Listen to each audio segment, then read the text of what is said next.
What is up, everybody? Welcome back to WNBA Momente. Now listen, I need you to stop whatever you are doing right now because we need to talk about what might be the most important signing in Indiana Fever history. And no, I am not exaggerating. Azura Stevens has been doing everything short of writing it in the sky. She wants to be in Indiana. She wants to play with Caitlin Clark. She wants to be a Fever player. And honestly, if the Fever front office does not get this deal done, they might be making the biggest mistake of the entire offseason. So today, we are going to break down exactly why this move needs to happen, what Stevens brings to the table, and why Indiana has absolutely no excuse to let this one slip away. If you are a Fever fan, you are going to want to hear every single word of this. Let us get into it. This is the kind of news I needed. Everybody else is making moves. Everybody else is out here being aggressive, being smart, being intentional about building their rosters. So why should the Indiana Fever be sitting on their hands when they already blew the last off season? This is genuinely exciting news, and I need Fever Nation to understand just how significant this opportunity really is. This is my top priority, my number one focus right now, and it should be yours too. Before we dive into the details, let me make sure we are all on the same page about who Azura Stevens actually is, because some of you might only know her as that tall girl on the Sparks, and that would be doing her a massive disservice. Azura Stevens is a 6'6" forward/center out of UConn who was drafted 6th overall by the Dallas Wings back in 2018. She made the all-rookie team that year and immediately showed the league that she was not just another big body taking up space. She has played for the Wings, the Chicago Sky, and the Los Angeles Sparks throughout her career. And here's the part that matters most. She already has a championship ring. She was a key contributor when the Chicago Sky won the WNBA title back in 2021. She knows what winning looks like. She knows what a championship locker room feels like. She knows the habits, the mindset, the daily sacrifices that separate contenders from pretenders. And she knows what it takes to perform when the pressure is at its absolute highest. Now, let me tell you about the 2025 season because this is where it gets really interesting. Stevens had the best season of her entire career, playing for the Sparks. She averaged 12.8 points per game. She pulled down 8 rebounds per game. She dished out 2.1 assists. She recorded 1.2 steals and 1.1 blocks. And here is the stat that should make every single Fever fan stand up and pay attention. She shot 38% from three-point range, 38% from a 6'6" forward. Do you understand how rare that is? Do you understand how valuable a player like that is in today's WNBA? A player who can protect the rim, crash the boards, switch on to smaller players on defense, and then step out and knock down threes on the other end. That is not just a good player, that is a unicorn, and that unicorn is practically begging to come to Indianapolis. She would be joining a team that just got better with the additions of Alicia Gay, Ryan Howard, and Bree Jones. Oklahoma and other franchises are getting more dangerous. The Indiana Fever need to figure out who they are going to have as their power forward to combat that, because the competition around them just leveled up significantly. We cannot afford to play games and go through the same kind of hesitation and inaction that defined previous off seasons. Absolutely not. Not this time. Not with a window this wide open. Now, let me walk you through the social media breadcrumbs because this is where the story gets really juicy and really undeniable. Stevens has not been subtle about this. Not even a little bit. It started back in January of 2026 when she was playing in the second season of Unrivaled down in Miami. Fever fans on social media started telling her that she should come to Indiana, and instead of ignoring them like most players would, Stevens started responding. She dropped eye emojis. She liked comments. She actively engaged with fans who were literally photoshopping her into a Fever jersey and sharing those edits all over social media. Then it escalated beyond casual interaction. A fan posted a picture of Stevens in an Indiana Fever jersey and tagged her on social media. Stevens did not just like the post. She responded to it with what fans described as an intrigued reaction that sent Fever Nation into a frenzy. Another fan told her the jersey would look even better if she actually played in it. She replied with a comment that Fever Nation went absolutely crazy over. The engagement was real, it was consistent, and it was deliberate. Then just a few days ago, Stevens posted photos of herself wearing different WNBA jerseys on Instagram. And she included jerseys from teams she has played for in the past, like Dallas and Chicago, but she also included an Indiana Fever jersey. And here is the kicker. Indiana is the only team in that collection of photos that she has never actually played for. for. Let that sink in for a moment. Every other jersey represented a team from her past, a chapter that has already been written. The Fever jersey represented something else entirely. It represented her future, the place she wants to go next, the chapter she is ready to write. And to make it even more obvious, fans noticed that she added a specific reaction only on the Fever photo that she did not add to any of the others. Not to Dallas, not to Chicago, not to the Sparks, just Indiana. Fever fans immediately started comparing her potential arrival to the impact that Dearica Hamby had when she came to Indiana. And while some fans debated whether that comparison was entirely fair, the overwhelming consensus was crystal clear. Indiana needs to make this happen yesterday. This is a perfect situation. A big who can step out and shoot threes like it is nothing. 6'6" with long arms, the ability to rebound, play defense, shoot the three-point shot, attack closeouts, use the pump fake, put it on the ground, and pull up from the mid-range. She can do it all offensively, and she does not need to be the primary option. She does not need to be the number 2 option. She does not even need to be the number 3 option. You know why? Because she was none of those things with the LA Sparks, and she still put up the best numbers of her career. Imagine what she does when she is playing next to Caitlin Clark and the defense is perpetually distracted. Now, let us talk about why Azura Stevens is not just a nice addition for the Fever.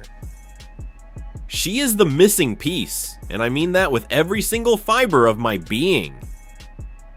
The Indiana Fever are coming off one of the most incredible and heartbreaking seasons in franchise history. In 2025, they dealt with a level of adversity that would have broken most teams and shattered most cultures. Caitlin Clark went down with a groin injury in mid-July and never came back. That is their franchise player, their number 1 overall pick, the most popular player in the entire league, gone for half the season. But the Fever did not fold.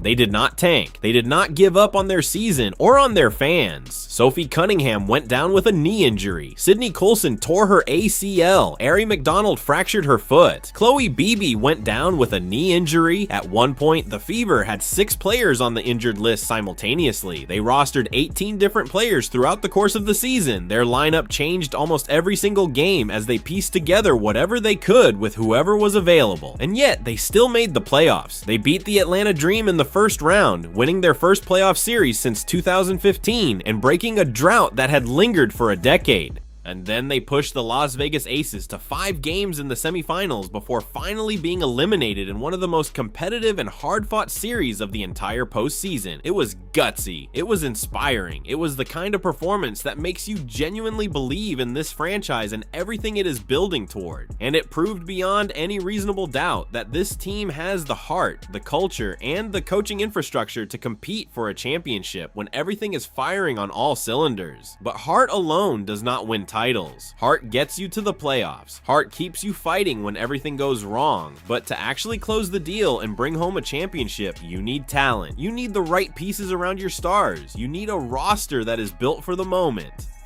And the Fever have a very specific hole in their lineup that has been staring everyone in the face since Caitlin Clark arrived in Indianapolis and started redefining what this franchise could be.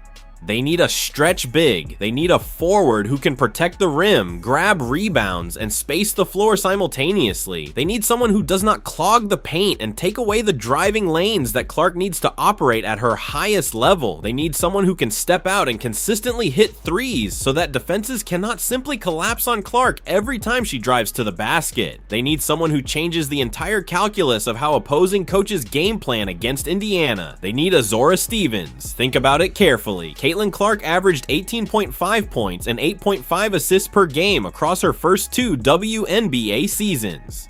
She is one of the best passers in the history of the league at any level. Her vision is elite. Her ability to find the open player and deliver the ball in rhythm is something that very few people in the history of this sport have possessed. But what good is a generational passer if the players around her cannot convert those passes into points? What good is Clark's gravity and her ability to pull defenses apart if there is no one spacing the floor to take advantage of all that space she creates. Natasha Howard started at the 4 for Indiana last season, and while she was solid and gave them what she could, she is a prime candidate to leave in free agency and pursue other opportunities. The power forward spot has been a revolving door since Clark arrived, and the team has cycled through options trying to find the right fit. They have been searching for the answer at that position for 2 full years now. Stevens is that answer. She is the fit they have been looking for. She can be taken through free agency, but there is a chance, and a very real one, that other teams move first. Toronto could make a play. Dallas will definitely be taking a long, hard look at her and trying to bring her back to familiar territory. The best opportunity for Azura Stevens to play high-level basketball and compete for a championship is in Indiana, and she seems to know it better than anyone. Let me paint the picture for you so you can see exactly what this could look like when it all comes together. Imagine this starting lineup: Caitlin Clark at the point, running the offense, and creating chaos every single possession with her vision and her limitless range that forces defenses to respect her from the moment she crosses half court. Kelsey Mitchell next to her, the battle-tested veteran scorer who averaged over 16 points per game and single-handedly carried the team through the most brutal stretch of the playoffs when Clark was injured and Indiana refused to surrender. Lexi Hull on the wing, the defensive specialist and three-point threat who played alongside Stevens in Unrivaled and already has real established chemistry with her from competing together in a high-stakes environment. Aaliyah Boston at the 5, the former #1 overall pick and 3-time All-Star who dominates the paint, sets bruising screens, grabs tough rebounds, and anchors the defense with her size and her basketball IQ. And then at the 4, Azura Stevens, 6'6", shooting 38% from 3, protecting the rim with 1.1 blocks per game, grabbing 8 rebounds a night, switching onto guards on the perimeter without getting lost or exploited, and spacing the floor for Clark to operate in ways that defenses simply cannot account for all at once. That is not just a good lineup, that is a championship caliber lineup. That is a legitimate nightmare scenario for every single team in the WNBA. You cannot double Clark because Stevens will make you pay from 3. You cannot collapse the paint on Boston because Stevens is standing at the arc ready to fire the moment the help defense commits. You cannot exploit mismatches on defense because Stevens has the length, the mobility, and the defensive versatility to guard positions 1 through 5 without significant drop-off. She fills every single gap that the Fever currently have, every single one without exception. And here is the beautiful thing about this potential signing. The Fever are in a genuinely fantastic financial position to make it happen. Both Caitlin Clark and Aaliyah Boston are still on their rookie contracts, which means they are on team-friendly deals that give Indiana significant financial flexibility that most franchises around the league simply do not have. That frees up meaningful cap space to go aggressively after a player like Stevens in free agency without having to sacrifice other parts of the roster to make the numbers work. The new collective bargaining agreement is bringing higher salaries across the entire league. But Indiana has the financial flexibility to be aggressive and creative in how they construct their roster around their core. General Manager Amber Cox has been vocal about the team's priorities heading into this offseason. Resigning Kelsey Mitchell is #1 on the list, and rightfully so after the postseason she just delivered. But after that, adding the right complementary pieces around the core is the critical next step. Stevens is the ultimate complementary piece. She does everything the team needs without requiring touches, without demanding shots, and without disrupting the offensive hierarchy that makes Indiana so dangerous. And let us not forget the Unrivaled connection, because this part of the story is genuinely important and should not be overlooked.